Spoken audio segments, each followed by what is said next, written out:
مفہوم حدیث ہے، حضرت عبداللہ بن عمر رضی اللہ تعالیٰ عنہ سے مروی ہے، وہ فرماتے ہیں کہ آپ صلی اللہ علیہ وسلم نے فرمایا کہ اللہ اس شخص پر رحم فرمائے کہ جو عصر کی نماز سے پہلے 4 سنتیں پڑھے۔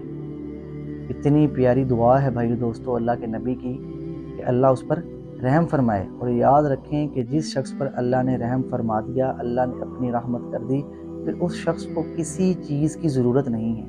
اور یہ بھی یاد رکھیں کہ جو شخص عصر سے پہلے 4 سنتیں پڑھتا ہے نا، اور وہ ہمیشگی کے ساتھ پڑھتا ہے، تو ایک تو اس کے اندر اخلاص پیدا ہو جاتا ہے۔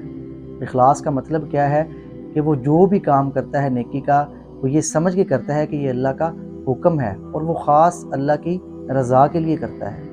اور نمبر 2 بھائیو دوستو، آپ دیکھیں گے کہ دنوں میں جو ہے وہ آپ کے رزق میں کتنا اضافہ ہوتا ہے۔